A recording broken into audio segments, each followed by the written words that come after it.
Welcome, ladies and gentlemen, back to the Questionnaire, episode 2. I know it doesn't make no sense, but I'm the unknown factor.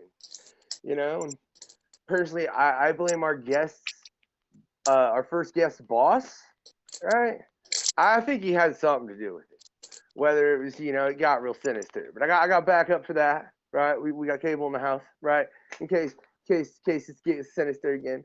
Either that or some darkness creeped up, but I brought some darkness homies with me, right? So just in case, right? We got this one in the box because he's a gentleman. He's a bro gent. He's the COO of Top Cow. But wait, hold on, man. I'm like so skipping things because real quick before we get to our guest, right? And I probably just totally told who it was. I got a co-host who like totally dicked me into this episode and made me think that he wasn't going to show, and it's because some shit I told him to do earlier. But that's neither here nor there. Hardaway, what's up? What up, everybody? Jay D-Day Hardaway here. Make some questions happen. Yeah, and munching on something, I don't know what, but that's besides the point. Right. Candy. But, yeah, God knows with you, it's probably laced with something, but that's besides the point again, right? But he was gracious enough to return, and it's the third time that I'll have had the pleasure to interview this man, the COO of Top Cow, a man of many talents, Matt Hawkins. Hey, everybody. Thanks for having me on again. It's a pleasure, man. I apologize that the first episode got lost somewhere in the multiverse. I don't know what happened. I do, but that's besides the point. We're not going to get into it. Technical difficulties. I mean, when you just I haven't done it in a while. So, when you haven't done it in a while, some things aren't quite like riding a bike. Sometimes, or even in riding a bike, you fall in a moment and but then you're like, okay, that second time you try and ride, you're totally good. And yeah, there's been many a ride now. It's positive, it's clean. But I just want to say I'm very annoyed we lost that first interview. There were so many moments in it that we'll get into all kinds of things. But based on what I just said, Matt, I'm curious. When you very first started writing, did you ever have that moment where, like, I mean, obviously not so much you just lost something, though I'm sure that may have happened as far as you left something in a hotel somewhere or some such, but just you broke something and it was just like trash to some degree or something like that, or in the wrong angle, or you know what I mean, like when you're initially starting. And it's just the fact that it's a physical format and it can't really be lost unless, like I said, you literally leave it somewhere in the hotel. Do you think it makes it harder to give up? Because, like I said, I'd love to have that interview. I ain't gonna lie, it was I thought it was pretty dope, and I mean, if it wasn't, I would admit as much. But like, you don't lose, you know what I mean, things like that as far as when you're writing. Like, how do you? What are you saying? How I lost scripts? Is that what you're asking? No. I'm curious. Like, how do you, like, when you were first starting and you were starting to write? How did you decide what to trash? I guess is the way to put it. Sorry, that was a really long-winded way of asking that, but yeah, my bad. Well, when I first started writing, I really didn't know how to do it. I was working in editorial, and I edited some other people. One of the things in the early Image Comics days is when people like Rob Liefeld hired young guys like me, we didn't know what we were doing. And so we kind of learned by doing, and we failed upward pretty consistently. The sales were so good. You just rewrite. Writing to me is all about rewriting. And I have several people that I like that read my stuff, that give me what I consider to be good notes, people that I listen to and respect. And so when I write stuff, I submit it and circulate it to people that I trust, and they give me notes. And usually my initial reaction is, screw you, you don't know what the hell you're talking about. And then when I calm down from that, it sort of soaks into my mind, and I'm like, okay, they're right. I should change this or that, or they're wrong. I shouldn't change this or that. And one of the things I do a lot of is I pitch verbally. Like when I come up with story ideas, I often talk about it with friends and family, and I start pitching it. Because I find in some cases, when you're pitching and you're talking to someone, it's a lot easier to recognize the holes in your story. I don't know why when you're just talking about it, But and often when I'm trying to explain it to someone and they kind of look at me quizzically like, what the hell are you talking about? I'll come up with an answer. And sometimes that answer is a good one, and sometimes it's not. So often in those cases, I record those because I don't always remember what I say. So a lot of times in story meetings and stuff like that, I'll record those and later go back. I don't save them. I don't have any of them that are less than a month old, but I do that in case there's stuff in there I forget. I use the notes function on my iPhone almost every day because I pop in story ideas. Like, I popped in one earlier today and I forgot about it, and then I saw it tonight and I'm like, oh, and I don't even know what it means, but I wrote 7 brothers, all clones and married to different women, but they have a bit of a hive mind. I have no fucking idea what that means or why, but I typed that and it's just an idea I thought I had, and I'm like, okay, there's no story. It's just an idea. That's fine. Can you repeat that idea? And nobody steal this. It's Hawkins, but repeat that idea for me. Because what? 7 brothers, all who are clones, and they're all married to different women, but they all have a bit of a hive mind. So they're like the Borg. I'm intrigued, and I have no idea what the story is, but maybe they swap out wives for fun. I don't know.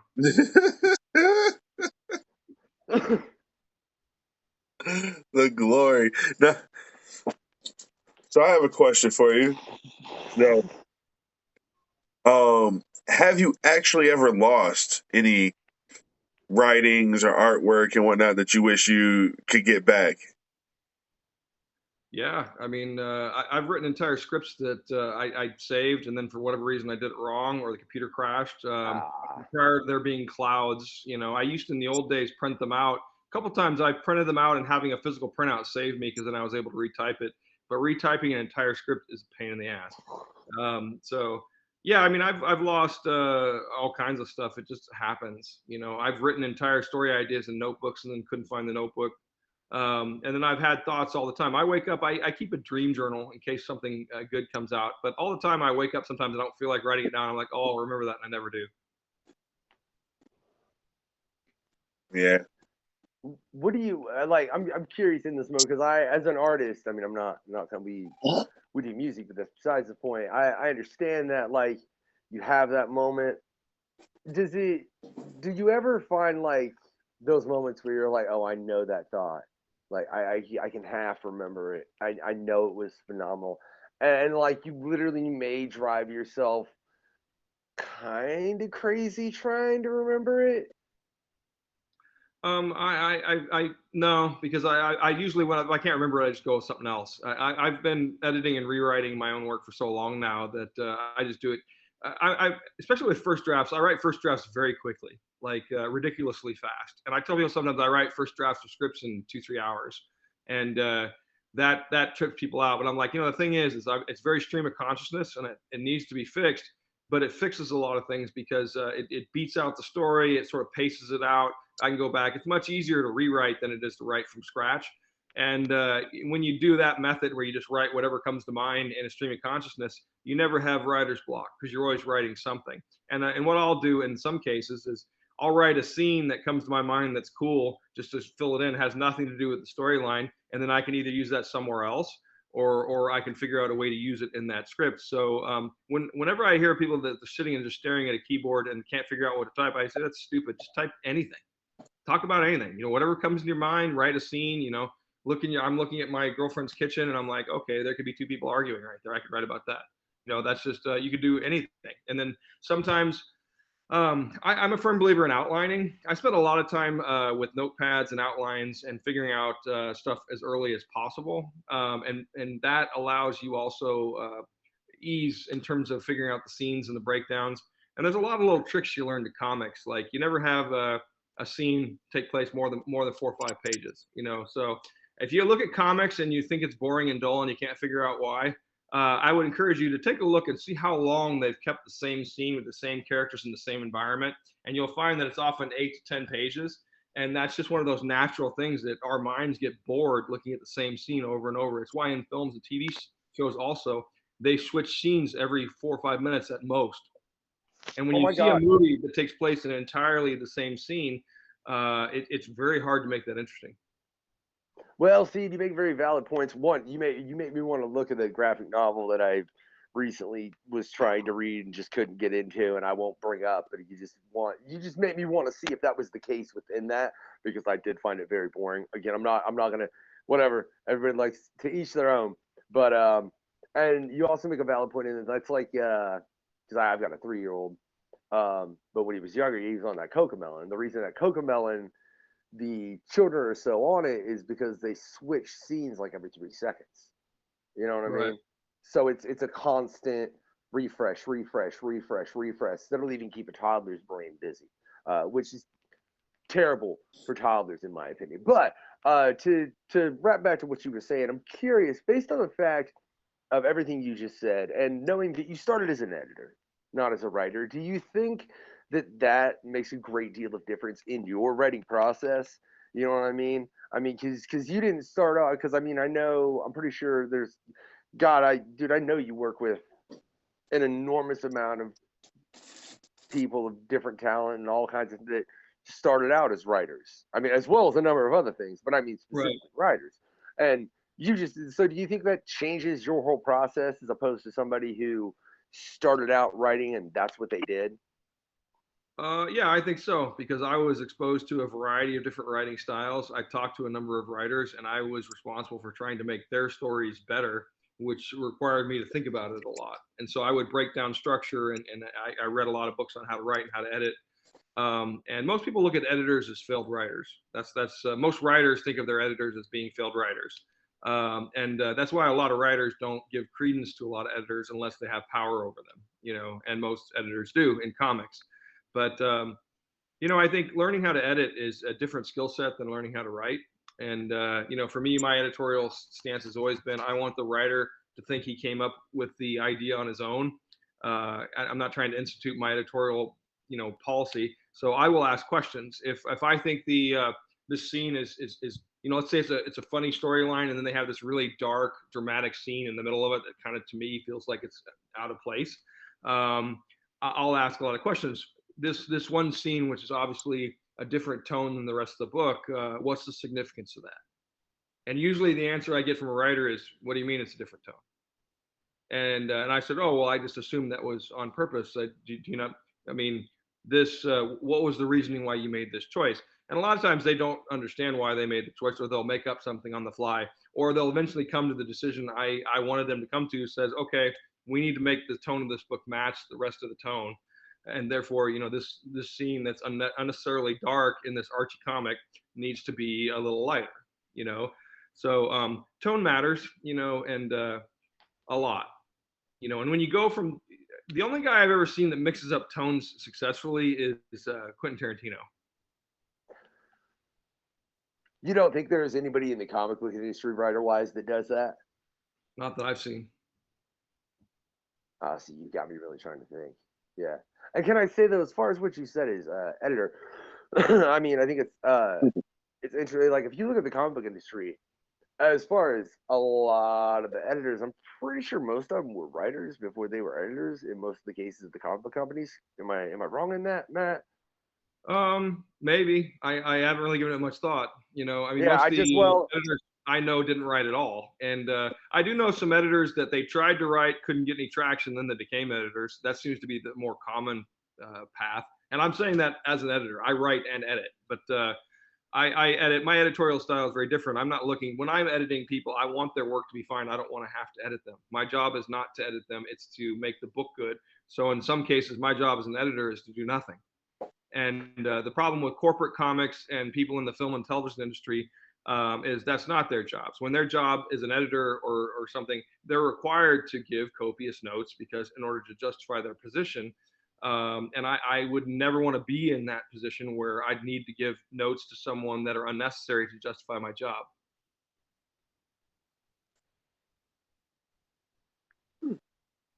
That's intriguing. I was waiting for you to say something, Hardaway. No, that just made sense. I mean, yeah. You don't add on to something that makes sense when you're going to say, I agree wholeheartedly. Well, yeah, and then you ask another question because you're one of the hosts. But yeah, I was like wrapping my brain about what he was saying and whatnot. Like, so, excuse moi. All right. Rap quicker, man. All right, so out of all of the Wait, characters that I just have to point out how funny that is because he's a rapper. I mean, so am I. But you know, okay. proceed, Hardaway. Sorry. So out of all the characters that you have created and written for that may have had a dark ending, like something that wasn't necessarily like a happy ending, you know, stereotypical happy ending. Would there ever be one of those characters that you would ever wish to have a happy ending?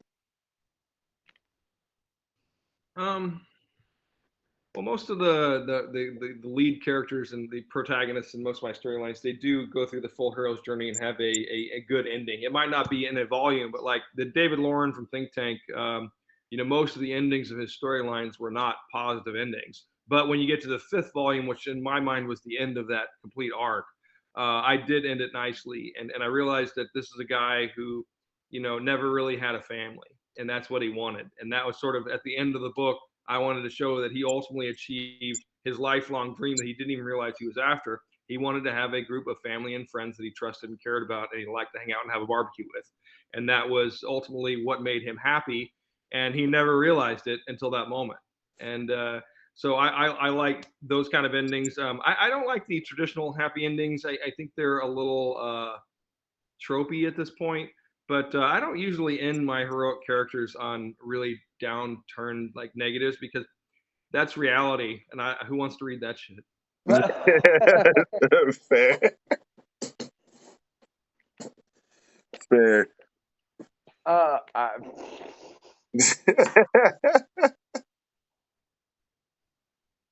I, that was just a beautiful answer, Matt. It really like that's reality. He wants to read. Well, you know, I mean, it Oh, is. oh. It I mean, is. I mean, it's true, man. It's true. So I'm curious, right? Like, if someone just wanted to break into the comic book industry, man, like, I mean, because you had a background in writing television before you started editing for Top Cow, right? Yeah, Right. but I had So, worked at Rob Liefeld's company prior to that as an oh editor and yeah. marketing. See, so Yeah, yeah. you, I mean, so you kind of had it. What do you think is the easiest way to break into the comic book industry? Well, the You know what I easiest mean? way is just to buy your way in. You can self-publish until someone notices you. But that's expensive. And I know people that have done it that way. But now you don't need to do that anymore because you have Line Webtoon, you have Tapas, you have these web portals, you have DeviantArt. There's so many online portals. There's Art Nation. There's so many places you can go and post up your art and your storylines and build a following. And you don't need that many followers to be able to monetize it. I mean, you really only need 200 to 300 hardcore followers of your art and your storylines, and then you do a Kickstarter. You know, raise 5 to 10 to 50 bucks from each one of those people, and suddenly you raise enough, you're in business. You know, and that's the model these days. Is you know, you create an audience essentially by, you know, keep your day job and slowly do artwork and create a storyline and characters, and you know, then you build an audience of 200 to 300 people, and then you ask them to help you with a Kickstarter or an Indiegogo or whatever it is, and then you crowdfund it, and then hopefully you're in the game. I mean, it's there have been a lot of people that have come and gone in the industry. One of the things I say all the time is the best comics are not necessarily the ones that get published. You know, I mean, they're not. I mean, there's all kinds of comics and things that get pitched, and there's all kinds of comics that I've been part of that have been published that I thought were absolutely fantastic that never got read because no one bought into them. You know, so marketing and hype and all that stuff matters.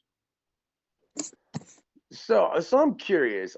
In the scheme of the comic book industry, man. Um, like let's compare. Like I'm gonna say Walmart and Amazon in comics. That's DC and Marvel, right?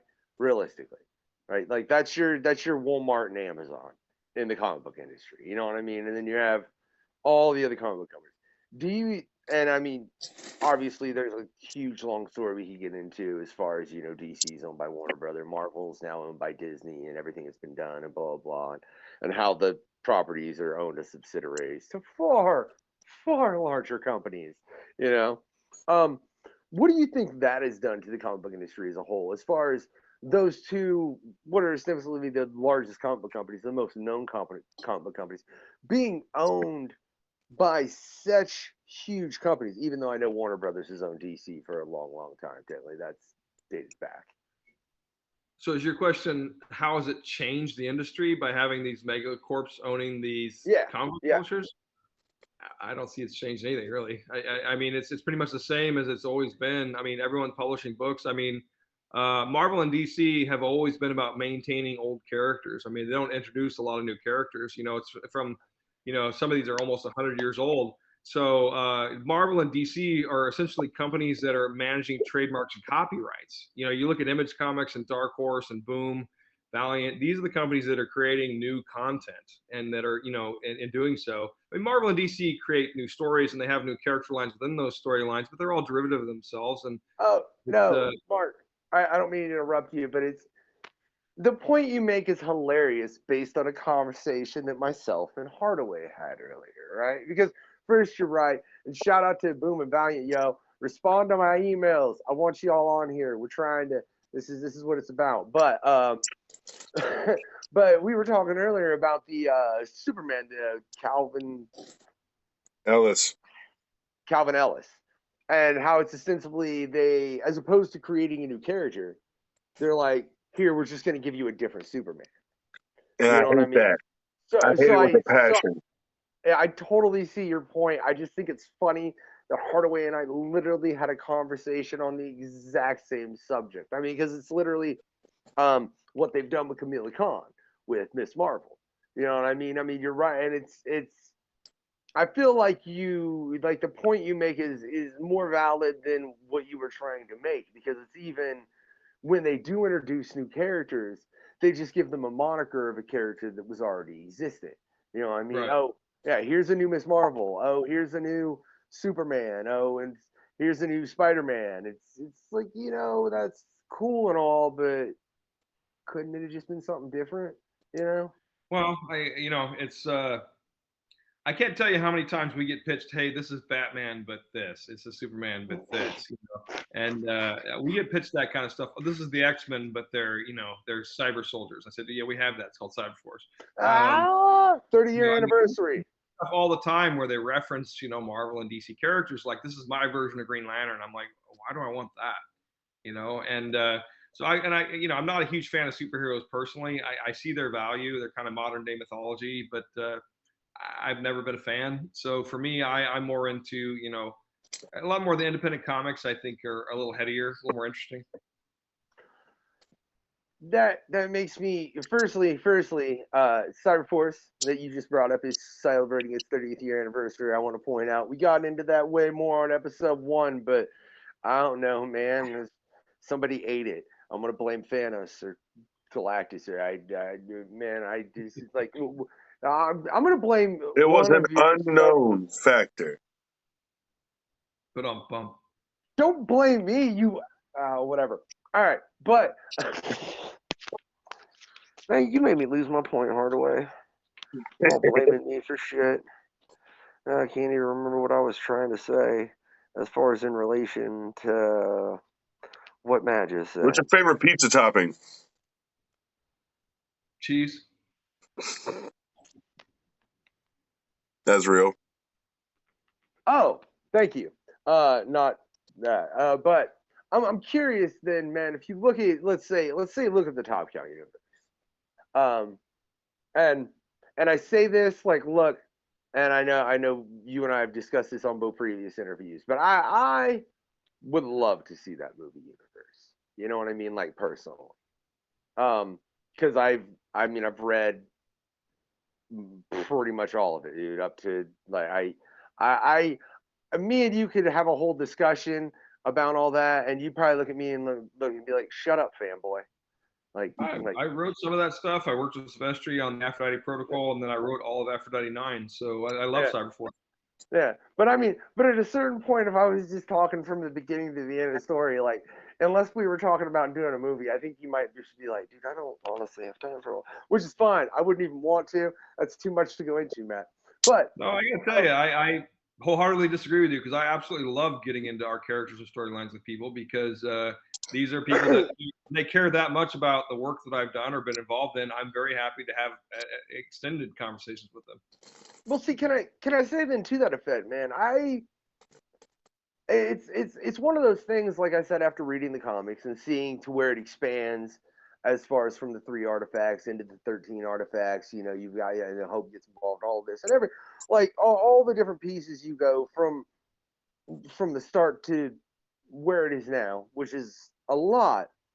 There's this part of me that doesn't understand how some film company hasn't looked at Top Cow and went, hey, if we grab that Witchblade chick and we make a really dope movie, and like in that movie, we just have this jackass Jackie Escato just pop up and just kind of like there's part of me that doesn't understand how a movie company can't see how that can be built. Multiple conversations and scripts that have fallen in that category, exactly what you're saying. And multiple times people have tried to do Witchblade and Darkness together because the comics were so interrelated. So all that has been tried many times. I mean, we did have the Witchblade TV show and the Darkness video game, so we got to see some of it. And we've continued to develop with various companies over the years a variety of different versions of that have simply not been made. See, and that's, can I say with, well, with those 2 characters, I just got to say, I understand that because if that's not 2 expensive CGIs, I don't know what is, Matt. Holy hell. I mean, you really, in those 2 powers, created something that if you wanted to do it proper in film, yeah, that's probably at least $50 million, I would assume, if not more. Yeah, I mean, I would love to see the Darkness and the Angelus go at it in a CG live action thing, because you essentially have the power of creation against the power of chaos. Yeah. Yeah. But do you think, honestly, I'm curious that's something that's held those particular projects back as far as? No, I don't think so. I think because usually they don't want to do the CGI. They do the more grounded version of it anyway. If you look at the 1999-2000 Serapzini Witchblade that was on TNT, there's not much CGI to it at all. It's basically they converted it to suits of armor, and there was some weird flashback hallucination stuff, but there wasn't a lot of CG in it. They tried a couple weird Matrix-y kind of things, but it looked kind of forced. But basically, it was good stories written well, and we wish it would have lasted longer. Can I be real honest? And I watched that series. I guess it's just as a reader as the comic, just to see it just turned into regular armor like that. There was just part of me that's like I wanted it to look organic. You know what I mean? Because you didn't have that in TV shows back then. Oh yeah. No, I mean, oh my God, yeah. You, like I said, that's why I ask if you think that's something with those properties. I mean, because as opposed to like if you look at like a Think Tank, you know what I mean? I feel like that's something you could do on a far more practical scale. You're not going to have as much CGI. So, right. You know what I mean? So I'm just wondering if you think there's a difference in getting those projects off the ground, just based off that. I think it's more likely now than ever, given the levels of CG and the cost of visual effects that have dropped. And see, I got to tell you, I don't ever talk about this when people do this to me, but it annoys the shit out of me when people come up to me and are like, how come you're not making Witchblade into a movie? I'm like, what the fuck? I mean, Jesus Christ, we've been trying for 25 fucking years. You know, it's not like we're not trying. You know, if they made that movie, we'd be rich. You know, that's not what I'm saying. Matt, I don't want to make that movie. Yeah, because I want you to make that movie. Yeah, no, I want. You know? Yeah. People come up to me and say, "How come you're not giving the fans that Third Darkness video game?" I'm like, "Yeah, you really think I'm the one that's not doing that?" Like, because I don't own a gaming production company. I'm not the COO of a gaming I have an idea. I have an idea. Since you have so many people come at you, probably with like that, like you said, why aren't you doing this for us, yo? That kind of attitude. Give them a business card with the Kickstarter on it for the game, so they can pay for it themselves. I should do that. That'd be funny. Put your money where your mouth is, bitch. All right, like you wanted some. No, because here's the thing. Millions of people will sit there and be like, okay, I want such and such. And you'll have millions sit there, back that idea up with their comments and whatnot, and be like this, look, if all of y'all gave $2-3, you could actually get it started and going. But no, you don't. But that's probably because no one Kickstarter got a bad rap for a while, you know, and like some people get a bad taste in the mouth. But if you think of it more along the lines of the fans want it and they don't know how to get it started, and the only thing that they don't have is the money, well, band together, get that money together, give it to us, we'll make it happen. Right. Yeah, So I think that's a solid thing. And I got to tell you, the one thing that annoys me now too is everyone is, why aren't you giving the fans what they want in the stories? You know what I mean? And I'm like, really? Or is that have we commercialized it so much to the art form that it's become that pedantic and trite and overused and repetitive? And the answer to that is yes, yes, yes, yes, and yes. But it's frustrating when, you know, as a writer and a creator, you want to do these things that are, you know, unique and different, and they don't want it. See, look, I no, man. I love reading things that make me go, what just happened? Wait a second. But I totally did not expect what? Like those are the moments that I enjoy in. I mean, whether I'm watching a film or reading a comic, reading a book. I mean, whatever kind of medium I'm consuming, I enjoy the moments of uh not so much like a gotcha or anything or whatever. I guess just like a nice twist. But again, I'd say a Shyamalan twist. But look, I really don't like some of his. Like I really don't. Some of them were genius. Some of them were terrible. So I guess it's an appropriate like you do a Shyamalan twist, but did you do a good one? You know? No, I think you want to give people what they don't know they want. You know, Yeah. and when you give people what they want, I think that's just boring. You know, I mean, so I would rather be shocked. You know, it annoys everyone in my family. Most of these people don't want to watch movies or TV with me because when you're a writer and an editor, you deconstruct things all the time. And so when I start watching a movie with my girlfriend, I will generally tell her how the movie's going to end within about the first five minutes of the movie. And I would say 9 out of 10 times I'm right. You know what I mean? And so, but the 10th time, those are the memorable films. Those are the movies I'm like, huh. You know, I just saw this movie, Mother Android, on the plane on the way back from Dubai the other day, and it really did a bunch of twists and turns that I wasn't expecting, and I was blown away. It's a Hulu original, you know, and it just happened to be on the plane, called Mother Android, and it was really good. It really blew me away. Okay, well, firstly, man, I never want to watch a film with you, all right? But secondly, can you tell me what that 10 out of 10th one is every time you watch it? I will. Mother Android was the most recent one I saw, where it literally threw me for a loop because it wasn't what I was expecting. I love The Last Kingdom, the TV show on Netflix, and I've been watching that since day one. And that show has thrown me for a loop a few times. nice. And you know, interesting thing about that show is I didn't notice this, and then I went back. That show is predominantly written by women. Nice. And I didn't know that until I went back and started watching. I'm like, you know, and the thing is they have a lot of misogynistic characters in that storyline. Like the main character, Uhtred, son of Uhtred, he's sort of this womanizing, really good looking guy. And their women are not treated well in that storyline. It's historically authentic, but it's fascinating to me when women are writing that. And it actually, in some ways, I think is better. Because as a man, if you write a womanizing character, I think it's harder for someone to take that seriously or to buy Yeah, into it. It feels a little yeah. like male fantasy fetish kind of shit. Yeah. There's like I don't know. I don't think I'm making my point very clearly, but I just think they're No, I totally get it. And I mean, you get what he's saying, right, Hardaway? Yeah. Yeah. Yeah, you know, I no.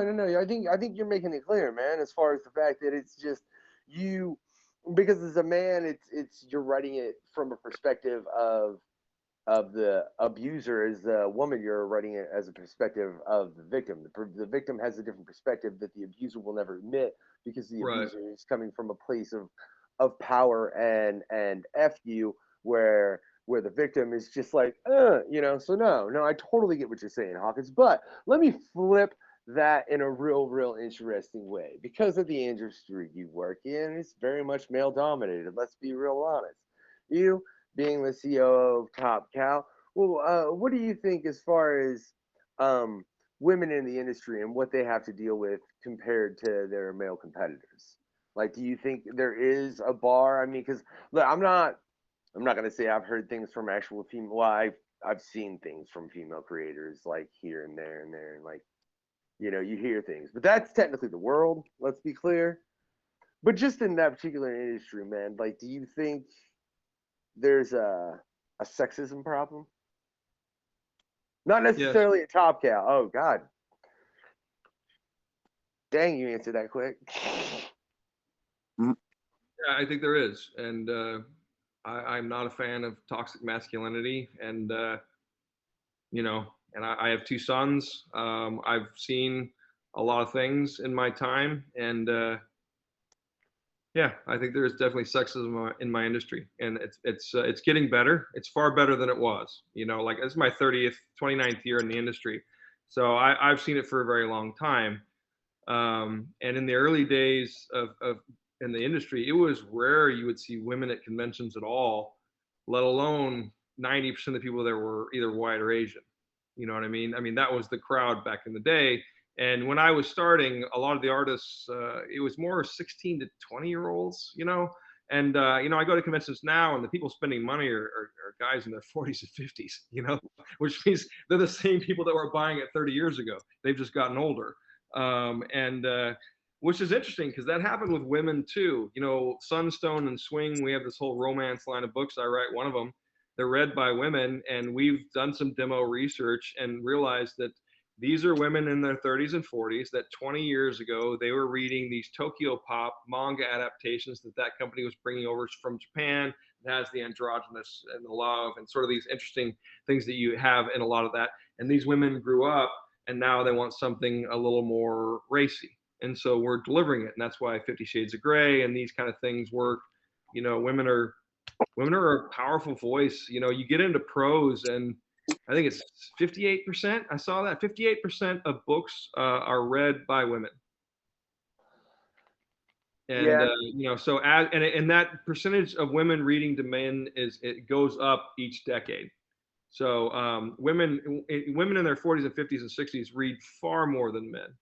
And so I look at the audience and I'm like, well, we need to write books for women. And that's what we learned that the ass backwards way because Cedric just did it and then built this massive audience that we get to surf on his wave on. which we'd love to have him on, just so you know, Matt. But Good I dude. do want to point out yeah, I do want to point out though, with what you've just said, you bring up what is a very interesting point to me. Which is you say you've seen the 15 and 6-year-olds spending money and now you see the 40-year-olds, which essentially means they're the same people. Yes. Do you think that's a problem? Do you think it's a problem that it's ostensibly the same and like, because do you see a lot of 20-some-year-olds coming in there buying comics? No, you see more of them online and they're doing other things. And I think more of these people are involved in reading web comics. But here's what I say. Is it a problem for me? No, because I'm aging with my audience and I'll die with my audience. Is it a problem for someone that's 30? Yeah, it's a big fucking problem. Well, I'm 38, so I'm fine, I guess. Maybe. I just, I'm 52. I'll be 53 in 2 months. So, I'm getting up there in age. And but I'm like, how much longer am I going to do this? 10, 15, 20 more years? I mean, maybe, I mean, that would be probably maybe 25 at the very most.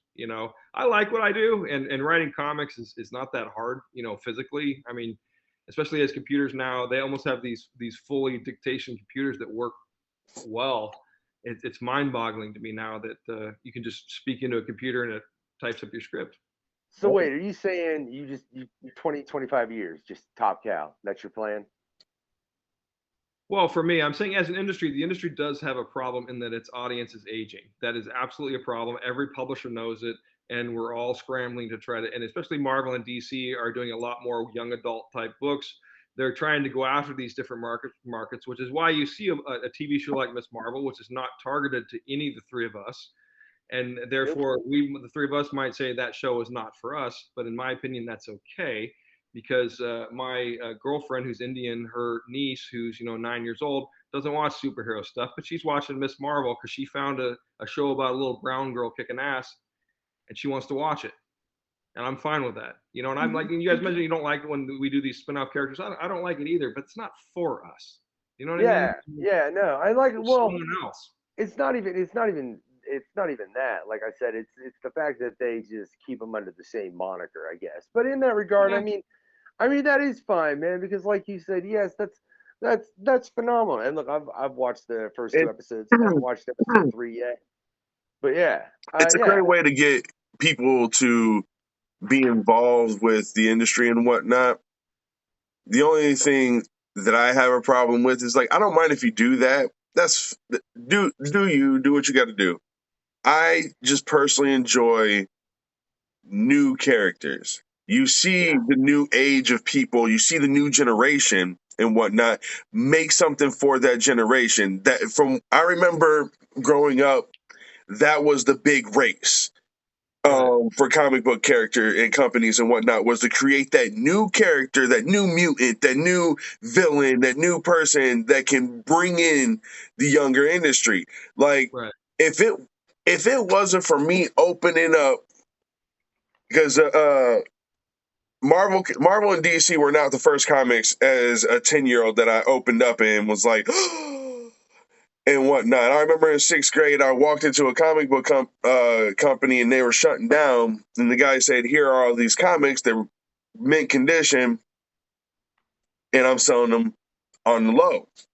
And because it was my first time ever buying comics, he would let me get buy 2, get like 3 free and stuff like that. So I ended up getting like almost the whole entire line of Turok. The Dinosaur Hunter, because I opened it up and the first thing I seen was a dinosaur bursting out of the ground and grabbing a guy by his crotch and ripping him in half. And I was like, That's cool. No, and that's you know you can see like stuff like that on TV every day now. The problem is special effects. You know, 50 years ago, Jack Kirby was the best special effects creator in the world. He draw planets smashing against each other, Galactus. Yeah. You know, but today that looks cooler on the screen than it does on a piece of paper. You know what I mean? And so the problem is the technology caught up and exceeded it. And people ask me this. It's like every generation has its own art forms, and this younger generation. I have 2 sons, 20, 23. They're all about TikTok and content creation. My son that lives with me's girlfriend is a content creator. I went in and looked at her stuff, and I'm like, she barely has any followers. Like I have 10 times the followers she does, and yet she's getting paid all this money by all these companies just to wear their shit and sell their coffee because she's considered an influencer to a very specific set of people they want. The thing you realize when you get to be older, the advertisers, they don't give a shit about you anymore because they realize is that once you're somebody my age, I already know what toothpaste I buy. I know what I drink. I order the same stuff everywhere I go. You have habits. They know they're not going to influence my decision on whether I'm going to switch from Crest to Colgate. And they know that at my age, it's impossible. I don't even pay attention anymore. I go into the store and I buy what I've always bought. So what are they trying to do? They're trying to grab these 12 to 18-year-old girls, which is the audience that my son's girlfriend has, because she has all these girls that follow her. And they want to influence these people because they realize if they influence them at that time in their life, they might have them as a client for decades. Yeah. Yeah, no, that's a valid point. But hey, real quick, I want to flip back to something that Hardaway was saying earlier, as far as, and during the era, I mean, right around 20 years ago, when they were just mad making characters, when you guys were making the Darkness and the Witchblade, right, and Marvel was putting out a new character every week, and so was DC, right? And they were new characters, it's the Sentry, it's a former it's somebody Stan Lee wrote. No, it's not, but whatever, that's fine. It's their, stuff like that. What do you think? At what point do you think it turned from them trying to do that, especially with the big 2? I mean, obviously, you guys still introduce new characters left and right, but from them doing that to just them deciding, oh, you know what, it'll be easier to just take this character and reincorporate it and be like, oh, look, it's a new blah, blah, blah. Right. I think everything changed with episode 1 of Star Wars, and I think it destroyed everything. The one that the new second round of films, and it's impacted so many industries and so many different levels. And I'll tell you, San Diego Comic-Con, what? Sorry, you're referring to the Ewan McGregor and Yeah, the Phantom Menace, whatever it is. Episode, yeah, the Phantom Menace. That's Episode what 1, Phantom Menace. Yes. I just want, dude. There's so much Star Wars anymore. I just wanted to make sure we clarified because there's a lot. Yeah, and I love Star Wars. I saw Star Wars at least when it opened in Wichita, Kansas in 1977, whenever that was. I actually thought it was May 25th opening day, but Rob Liefeld corrected me online because he said it only opened in 8 theaters on May 25th, 77. And I looked at the list, and mine was not on it. So it opened in Wichita either the next weekend or the weekend after that, and I saw it there. But it was the opening day in Wichita, Kansas at Town East Mall. I'll never forget it. I was 8 years old, and I saw Star Wars in the theater. And it ushered in a whole new era. And then I look at that to when Episode 1, Phantom Menace, comes out, because I think that is like the golden era of everything. I think everyone says, and that's usually everyone's teenage and 20 years in terms of entertainment, they think that's the best. You know, I mean, that's just natural, and every generation it shifts. So, yeah. And I forgot what my point is. I'm sorry. I'm a little tired. Well, no, just what was what caused that shift as far as for? Oh, it became more about commercialization and toys, and those became so factorial. I mean, it started for me with Return of the Jedi. I'm like, those should have been Wookiees. They made them into Ewoks because they wanted toys, and that's one of the first times I think a decision was made where they wanted something cutesy instead of something that could have been better for the storyline. Commercialism, I think, is always going to be somewhat anathema to art. It's funny that that's the point you make, because I remember reading something recently about Tim Burton, and the reason that he didn't do Batman 3 is because McDonald's ostensibly was like, what is this crap coming out the penguin's face? We can't put this in a Happy Meal. Give us something happier. So it really was just straight. Like, look, like, I don't see these ever being in a Happy Meal. I would love to find these in a Happy Meal. That would be phenomenal. Mark, like I'm not going to tell you to get these in a Happy Meal because I know it ain't within your like scheme. But look, McDonald's, put these in a Happy Meal. I'll buy my boy a Happy Meal every day. You put these in a Happy Meal. All right, action figures, not dolls. Yeah. But yeah, action figure for real. No, I fully agree. But I was being sarcastic because to me it's silly that we have these manly action figures, but the girls play with dolls. They're the same thing. Yeah, they are. I don't care, man. One's just far more articulate, and the other one just stand there in a specific pose. Yeah, that's true. McFarlane changed the toy industry for the better. That's for sure. Yeah, he did. It's really lame. No, it's lame that when you go and buy an old G.I. Joe, it still moves. But when you buy a Barbie, it's and it's like, come on now, you could have at least got the elbow moving and whatnot. But no, they did girls dirty with toys. Yeah. They did girls dirty on a lot of things, but the one thing I think is bull more so than anything is the destruction of one's imagination with toys. I mean, I think there are times when it was done right. You know, I think G.I. Joe and Transformers is a great example. Those cartoons were fucking amazing cartoons, but they were built around the idea we needed to sell toys, you know. Mm-hmm. But I think when you have an idea that lends itself to whatever it is you're trying to do, like G.I. Joe, and, you know, they created a scenario with Transformers where, you know, I mean, it's just, you can do stuff that's commercial and awesome at the same time. It's rare, you know, and that's, you know, it frustrates me that you go and you look every year there are fewer and fewer original good movies coming out that chart. And my girlfriend works for Sony. She's a vice president over there. So I look at what they do on box office, and I'm always shocked at how few completely original films and new concepts or ideas are even in the top 20 year in and year out. They're almost all sequels now. Like that recent Jurassic Park movie came out after the second one, which I thought was really not good. I just didn't want to see the third one, and I went and saw the Michelle Yeoh movie, which was a little absurd for me, but far more entertaining. And what's that movie called? Everything Everywhere All at Once. I wanted to see that. I wanted to see that. It's worth seeing. It tripped me out because it was a little too absurd for me. It was Monty Python at points. Yeah, it was very. I love Monty Python, so it's going. Yeah. But real quick, go ahead, sorry, man. Oh, sorry. No, I want to flip this back to something you said earlier, man. As far as just to take it back to the toys real quick, because you brought up a peer of yours, that being Todd McFarlane, and you said he changed the toy industry. Now, I very much agree. Um, but I personally think it was him and more. I think it was way more him. I don't know why. Like more creations, I feel like was something that was only really known in the comic book community.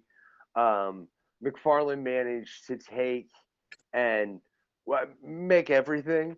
You know, I mean, I'm pretty sure if you go into Walmart right now, you can find McFarlane toys without a Yeah. problem of a number of varieties as far as like I'm not even sure what he all does anymore. I know because I remember when he was initially doing like like he started doing the horror films, Right. and then he did the hockey teams, and then like things like that. Like you could really see him branch out. What overall effect on the toy industry do you think like McFarlane had from what he did? Because he did, I mean, they very much became way more artistic. Like I remember some Yeah. of the Spawn figures I had. I mean, it looked like it was right off of the page. It looked like I grabbed it and just pulled it out. Well, Todd did what a lot of artists do when they go in and they are able to make very commercial success as artists until they pollute themselves, which happens a lot. You know, he made toys he wanted to play with. You know, I mean, these guys were making comics they wanted to read. You know, and so they're making stuff for themselves in many ways. But there's this love and this passion for it. And Todd was always very passionate about toys. Obviously, he designed, you know, a lot, and he just thought they could be better, you know. And a lot of industries don't have really that much desire for innovation because they've sort of, you know, it would be less profitable for them. You know, when you get in this constant obsolescence cycle like the technology industries are in, it's hard to make money. That's terrible because you just validated the point of why Marvel and DC recycle characters Yeah. like they do, as opposed to creating new ones. That's Mm. hey, nice way to that was a hell of a way to circle that back. If it was intentional or not, Matt, I don't know, but tip of the hat to you for doing it. It's the thing is they could easily do both. You can have a new character be introduced with an old character Yeah. and whatnot. You can literally build a storyline where the first couple issues is just the main character, the normal everybody sees Spider-Man. He's sitting Right. there, web slinging around, doing his little save hero thing and whatnot. Then, bow, he gets hit by a semi truck out of nowhere. And Right. who did that? Well, Yeah. the Rhino's training a new asshat. You know what I'm saying? So there it is. Some douche is coming back through and training another douche, and now Spider-Man's getting whooped by two douches. One of them's brand freaking new, and then that douche has a brother or a Yeah. sister, and it could be a trans one. So you can the whole world with that one, you know what I'm saying? And that's Yeah. the new hero that comes and helps Spider-Man save the day. Boom. Storyline written, sell it, and whatnot. You got the LGBTQ buying it because you got a new transgender hero, da da da da da da.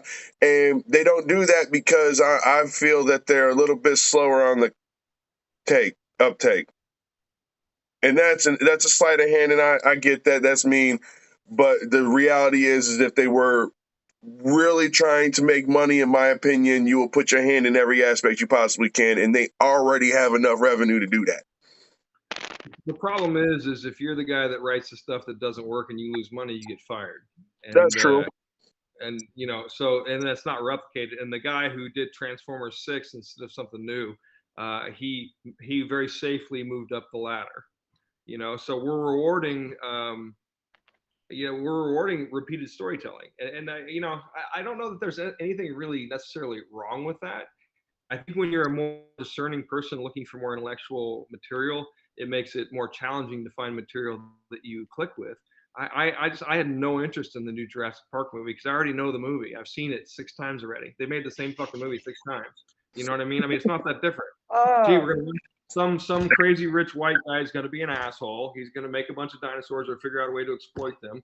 Then we're gonna have to kill this guy and run away and kill or something with the dinosaurs. It's every one of them, you know. And I'm fine with if everybody likes those movies, but my girl went and saw it the other day, and I asked her. I said, "Let me ask. They have some really really, really super rich billionaire white guy. She's like, no, he's a trillionaire. And I'm like, oh, even better, you know. And I'm not giving away the film because I didn't watch it, but it's amusing to me, and I'm fine with all of it. I'm not judging any of it. I actually I was very judgmental when I was a young man, and as I've gotten older, I guess it's maybe just because I've done so many wicked things in my life, it's harder for me to judge others. I don't know.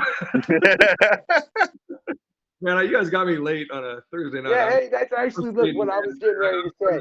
We are running late, and it has been a hell of an interview, Matt. I've appreciated every time you've come on, man, and we're gonna keep this show running for a while. I want you to return on a later point in time, but there are two things. Well, it's actually three I want to point out real quick. One, Matt knows you get fired when you write the bad stories because he's one of the guys that fires you, right? Or the guy that gets fired. I've lost gigs, many gigs. Mark, don't fire him. We like him, but come on the podcast. But that's a different story, Mark. We'll talk about that later, hopefully at a point in time. But right, two, I want everybody to know Cyberforce is celebrating its 30th year anniversary. 30th anniversary. Right, 30th year anniversary, and right. If you're looking to get into the comic book industry, we asked him what an EZM was earlier. He gave you some advice, but I happen to know for a fact the Top Cow is running a talent hunt right now, and you go write a real dope Cyberforce story, or do some art if that's your hand. I would write. I won't lie. I just might too, but you said we got till December. I don't know. I've said that a couple different years, Matt, and you said that 2 years ago you did the Darkness, and I can't tell you how much it hurt me to know that I missed that year, because that's the year. Because that's I love me some Jack and Nip. That's such a point, right? No worries. So y'all can get in that. Submit. Give Matt more work to do. All right, he needs things to be like, God, why this dude if you see this podcast and that's why you do it, do me a favor and add, I did this because Factor said to, right? I will read it. No, we actually read all those things. We divide them up into three of us, and we read every single one. Before we go though, do you think fear stops a lot of writers from submitting their stuff?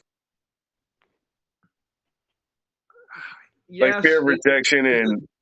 Yes, I think the right writers are afraid. The right writers who could write stuff that would work are afraid and don't submit. And the people who are awful often submit a lot. The people who are awful often submit often, and they think they're glorious, And so I was trying to be clever with the words there. I don't know if it worked, but I mean, it is amazing to me how overconfident some of the worst people are. The Dunning-Kruger effect. It's a whole thing, but I don't even argue with people anymore. If when people want me to review something or look at something, if they want feedback, and I can tell that they're sincere about wanting the feedback, I will give them the feedback, and it may not be what they want to hear. I mean, I can tell you, I've looked at 600 or 700 portfolios in the last few years, and I think I've seen 2 of people that I would have actually hired, and one I did hire. Jeff Wallmaster, he did the Siphon book for us. And the thing is, I can look at artwork and in seconds know whether they're hireable or whether they're useful within seconds, But writers, you got to read their stuff and think about it. And that's why the repetitive stuff works, because you read something and it's just sort of, it flows, it's easy. You're like, oh, all right, that's in the yes pile. That kind of happens. I think it's this zeitgeist. But did I answer the question? Yeah. So basically, can I say, man, I can tell. Yeah, you can tell we got him tired. Yeah. No, sorry. It's been a long day. I get up really early. That's why when you guys talk about coming late, I'm like, no, I understand I'm 2 hours early, but this is when I go to bed. Yeah, hey, trust me. I wake up. Let's see, it's 11:04. I have to be to work in 5 hours. Oh man. So it's like, had me up at 6 a.m. Trust me. So yeah. I completely understand. My day starts at 2:30 in the morning every day. I'm up at 4:30 usually. Yeah, but to that end, again, man, I want to thank you for coming by. Okay, real quick, man, can I just get you to say, this is Matt Hawkins if you want to say Top Cow, however you want to say, and you're listening to the Questionnaire. Questionnaire? Okay. Yeah, Tell me when. Now? roll. Hey, this is Matt Hawkins, and you are listening to me live on the Questionnaire. All right, and hang around for 1 second, man. I want to thank everybody for stopping by and listening to episode 2. Look, like Matt said, don't be afraid to submit, man. I really think that's something that held me back. Shit, I might have to. I mean, I started rapping when I was 32. Hell, I might as well just start throwing and see if I can do a comic book. Because look, don't fear the darkness, y'all. Have a good night.